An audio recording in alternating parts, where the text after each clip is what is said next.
বন্ধুরা আজকে আমি বানাবো হচ্ছে সয়াবিনের কষা।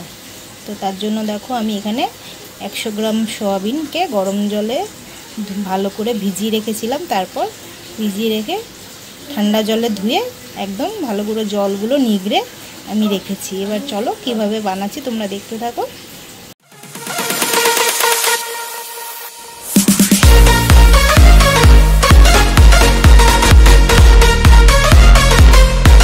তো দেখো কড়াইয়ে আমি সর্ষের তেল দিয়ে দিয়েছি, তেলটা গরমও হয়ে গেছে। এই তেলে আমি সয়াবিনটাকে আগে একটু ফ্রাই করে নেব। সয়াবিনগুলো দিয়ে দিচ্ছি।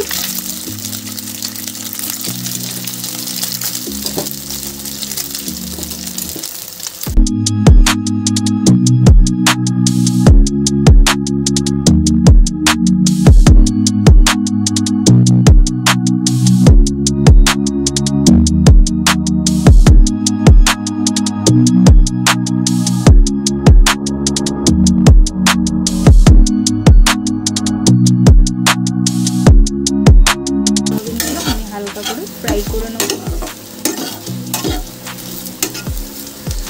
আমি যেভাবে সয়াবিনের কষা বানাই সেটাই তোমাদের সাথে শেয়ার করছি। তোমরা জানো সেরকম করে সয়াবিন হয়, আমি যেভাবে বানাই সেটাই আজকে তোমাদের সাথে আমি সেই রেসিপিটাই আমি তোমাদের শেয়ার করছি।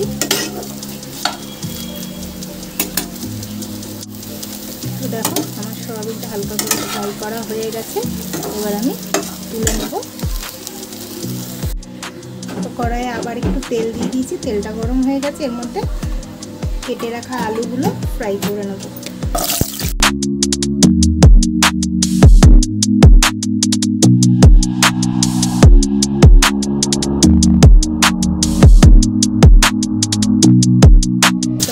ভালো করে ভেজে নেব।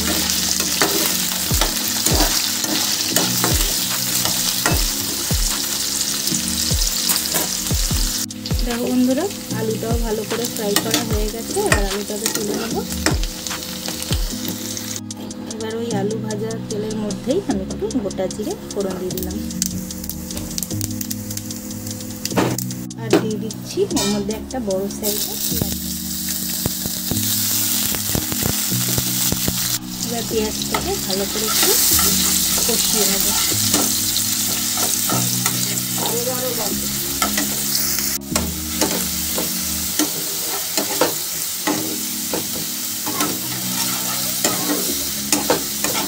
মিডিয়াম হিটে রেখে কিন্তু পেঁয়াজ বাটাটা কষাতে হবে, নাহলে পেঁয়াজ পুড়ে যাবে।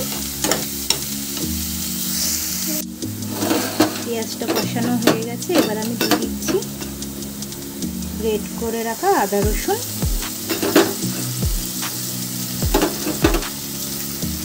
আদা রসুনটাকেও ভালো করে কষিয়ে নেব যতক্ষণ না আদা রসুনের কাঁচা গন্ধটা চলে যাচ্ছে।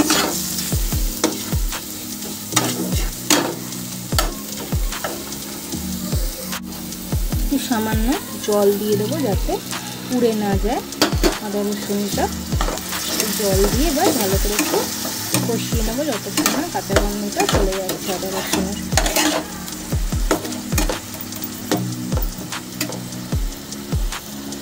রসুন পেঁয়াজ সব ভালো মতন কষানো হয়ে গেছে, এবার দিয়ে দেবো নুন। এখানে আমি প্রায় 1 চামচের মতো নুন দিলাম, বড় চামচের 1 চামচের নুন দিলাম। দিয়ে দিচ্ছি 1/2 চামচ হলুদ গুঁড়ো, আর দিয়ে দিচ্ছি ধনে গুঁড়ো। এখানে এই ছোটো চামচের 2 চামচ ধনে গুঁড়ো দিলাম। দিয়ে দিচ্ছি জিরে গুঁড়ো, যতটা ধনে গুঁড়ো দিলাম অতটাই জিরে গুঁড়োও দিচ্ছি। দিয়ে দিচ্ছি 1/2 চামচ কাশ্মীরি লঙ্কার গুঁড়ো। এবার সামান্য একটু জল দিয়ে দেবো, সব মশলাগুলো একসাথে কষানোর জন্য একটু জল দিয়ে দিলাম। ভালো করে মশলাগুলো কষিয়ে নেব।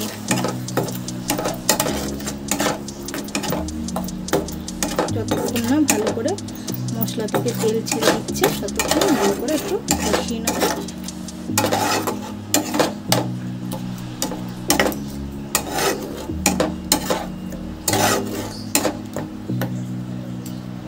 দেখো বন্ধুরা মশলাটা আমার প্রায় আসছে, দেখো তেলও ছেড়ে দিয়েছে মশলা থেকে। এবার আমি এর মধ্যে দিয়ে দেবো 4টে চেরা কাঁচা লঙ্কা আর দিয়ে দেবো একটা বড় সাইজের টমেটো কুচি।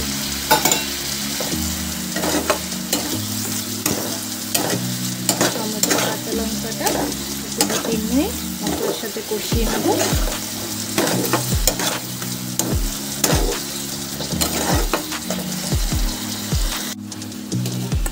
তো টমেটো লঙ্কা সব আমার কষানো হয়ে গেছে। এবার আমি ভেজে রাখা আলুটা এর মধ্যে অ্যাড করে দিচ্ছি। ভেজে রাখা সয়াবিনটাও আমি দিয়ে দিচ্ছি। এবার সয়াবিন আর আলু সব একসাথে ভালো করে মশলার সাথে কষিয়ে নেব।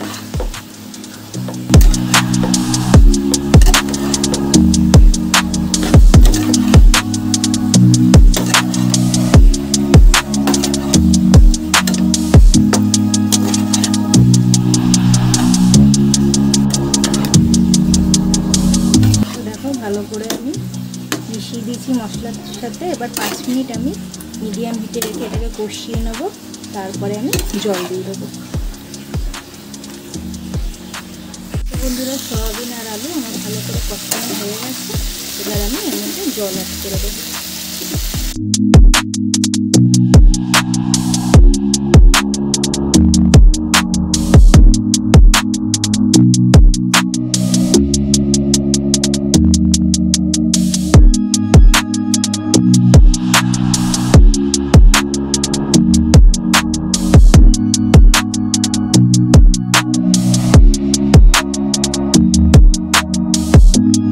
ঢাকা দিয়ে দেবো ঝোলটা ফুটে ওঠা অবধি। ঢাকা দিয়ে রেখে দেবো, ঝোলটা আগে ফুটে যাক, তারপর আবার ফিরে আসছি। চলো ঢাকাটা খুলে দেখে নিই কতটা হলো। এখন অনেকটা ঝোল টেনে গেছে, আর একটু টানবে। তো দেখো বন্ধুরা, ঝোলটা অনেকটা টেনে এসছে। এবারের মধ্যে আমি একটু সামান্য চিনি দিয়ে দেবো, স্বাদটা যাতে ব্যালেন্স হয় তার জন্য। তোমরা চিনিটা যদি না দাও নাও দিতে পারো, কোনো অসুবিধা নেই।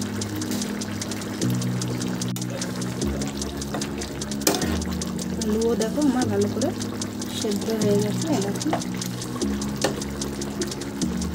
দেখেছো আলুটাও সেদ্ধ হয়ে গেছে।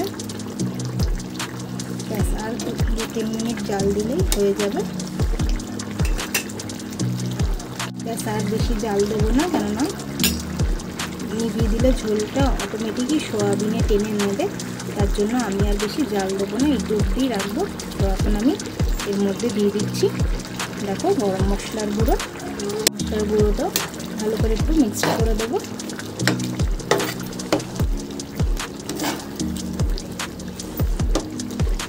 গরম মশলা গুঁড়োটা দেওয়ার পর কিছুক্ষণের জন্য আমি এইভাবে চাপা দিয়ে রেখে দেবো। তারপর 15 মিনিট পরে আমি আসছি, তারপর তোমাদের সার্ভ করে দেখাবো কেমন দেখতে হয়েছে। বন্ধুরা, 15 মিনিট পর ফিরে এলাম। দেখো কত সুন্দর কালারটা এসছে, আর দেখতেও কত সুন্দর হয়েছে। তো তোমাদের যদি আমার এই সয়াবিনের কষা রেসিপিটা ভালো লেগে থাকে, অবশ্যই একটা লাইক কমেন্ট করতে ভুলো না বন্ধুরা। বন্ধুরা, আমি একটা বাটিতে সার্ভ করে নিয়েছি। কত সুন্দর দেখতে হয়েছে দেখো, খেতেও কিন্তু ততটাই টেস্টি হয়েছে বন্ধুরা। তোমরা চাইলে এইভাবে একবার ট্রাই করে দেখতে পারো, খেতে কিন্তু অসাধারণ লাগে। তো চলো আজকের মতন টাটা, সবাই ভালো থেকো, সুস্থ থেকো। আবার নেক্সট ভিডিও দেখা হবে খুব শিগগিরই।